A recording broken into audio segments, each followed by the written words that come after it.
Ed Gein changed the course of American crime forever. Not because of how many people he killed, but because of what he left behind. When investigators stepped into his farmhouse in 1957, they found something so disturbing, so beyond anything they had ever seen. It forced law enforcement to completely rethink the nature of crime itself. Until that moment, murder was viewed as an act with motive: money, jealousy, revenge. But what they found in Ed Gein's home showed a new kind of darkness, one driven by obsession, fantasy, and compulsion. The term serial killer didn't even exist yet, but the Gein investigation quietly became the blueprint that would shape how police psychologists and profilers studied future killers for decades to come.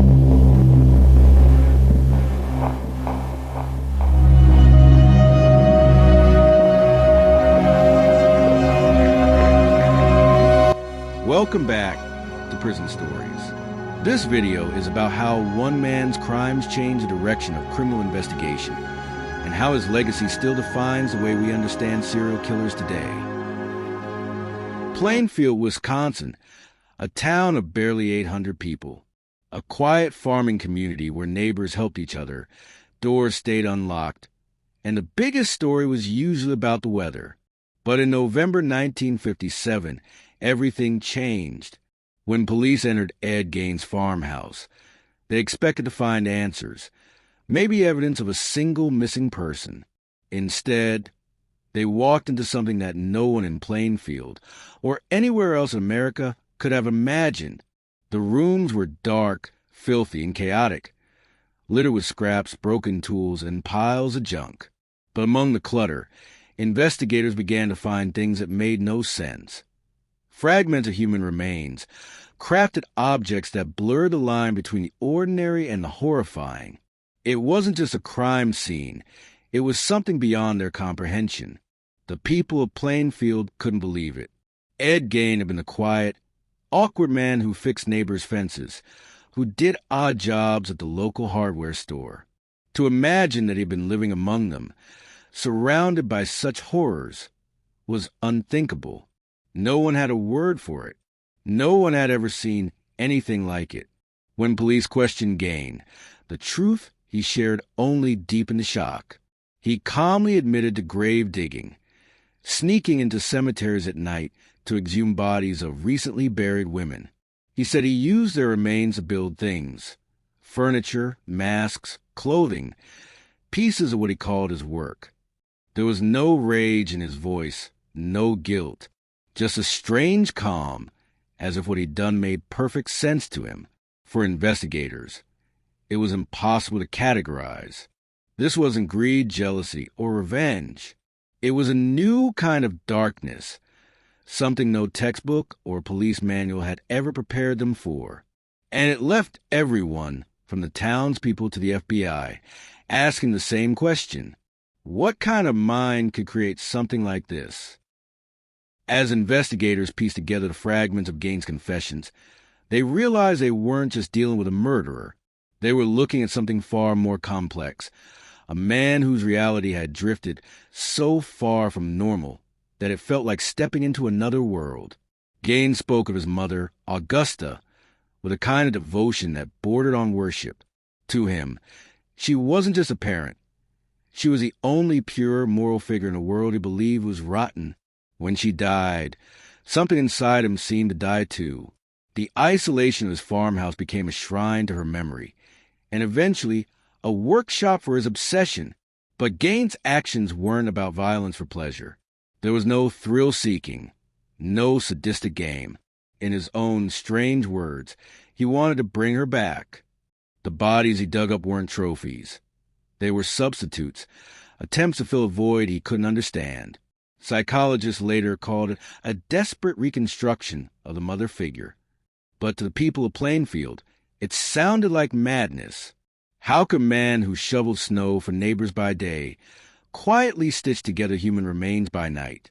That was the question that haunted them, and still haunts us today.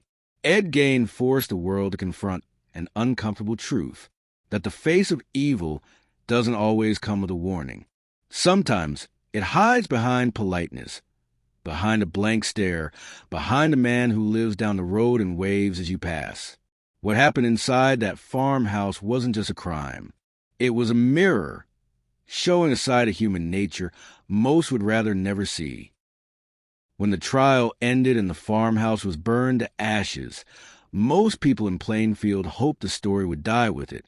But Ed Gein had already changed something far bigger than anyone could have imagined. Before Gein, the word serial killer didn't exist. Investigators treated each murder as an isolated event, never seeing a pattern behind a disturbed mind. Gein's case forced police and psychiatrists to look deeper, to see that some crimes were born not from rage or greed, but from compulsion, obsession, and fantasy. His case became one of the first to bridge the gap between psychology and investigation. The FBI would later build entire profiling units around ideas that first surfaced after Plainfield, that killers often return to their fantasies, that their crimes reflect an inner need, and that understanding the mind is as vital as collecting evidence. Gein's influence didn't stop there. He became a shadow that stretched into pop culture, inspiring Norman Bates in Psycho, Buffalo Bill in The Silence of the Lambs, and Leatherface in the Texas Chainsaw Massacre. Each of these characters carried a fragment of Gein's twisted reality. The quiet man, the isolated home, the obsession with skin, identity, and transformation. Through fiction, America began to process the horror it couldn't face directly. Yet behind all that cinematic terror was still the small-town truth. A quiet man who slipped through every radar, who lived unnoticed until it was too late. And that was the most frightening part of all. Ed Gein's crimes didn't just shock America. They changed the way it understood evil. He taught investigators to think psychologically, not just physically. He showed that monsters don't always look like monsters. Sometimes they're the man next door. His story remains a turning point. The moment America stopped believing that killers were born in dark alleys and started realizing they could be born in quiet homes. The farmhouse was gone. The trial was over. But Ed Gein's shadow didn't fade. Long after his name left the headlines, it kept reappearing in courtrooms, in criminal psychology, and even in the twisted logic of killers who came after him. Gein was never executed. Declared legally insane, he spent the rest of his life inside a mental institution. And that decision, to treat him as mad rather than evil, quietly shaped how America understood its monsters. Decades later, the echoes reached other cases. When Jeffrey Dahmer's trial began, his father publicly expressed hope that the court would see his son the same way it once saw Ed Gein. Not as a sadistic murderer, but as a man whose mind had broken beyond repair. Dahmer's defense team considered an insanity plea, drawing quiet comparisons to Plainfield's butcher. But times had changed. The world no longer saw insanity as an escape, and Dahmer was found sane and guilty. Another echo appeared in John Wayne Gacy's courtroom. His lawyers tried to plead not guilty by reason of insanity, hoping to spare him from execution. The prosecution, however, pushed back hard, arguing that Gacy knew exactly what he was doing. He was methodical, calculating, in control. The jury agreed, and Gacy was sentenced to death. Ed Gein's name was never spoken aloud in those trials, but his case haunted them all. It had rewritten the boundaries between madness and malice, between a mind that had collapsed and one that simply refused to care. For investigators, it became a template, a reminder that understanding the psyche of a killer wasn't about sympathy, but about prevention. Psychologists studying Edmund Kemper, Jerry Brudos, and others often trace patterns first recognized in Gein's case: isolation, ritualistic behavior, fixation on a dominant or absent mother. None of these men ever admitted imitating Gein, yet their crimes carried his fingerprints in spirit. The trophies, the dismemberment, the eerie calm, all parts of a pattern law enforcement now knew to look for. In the end, Ed Gein didn't just change how police investigated murder. He changed how America thought about sanity itself. Whether a man like him was born evil or drifted into it through madness, That question still lingers. And perhaps that's the real legacy left behind. A permanent unease about how thin the line truly is between the ordinary and the unthinkable. Thank you for watching Prison Stories. If you found this video interesting, don't forget to like, subscribe, and turn on notifications. We'll see you in the next one.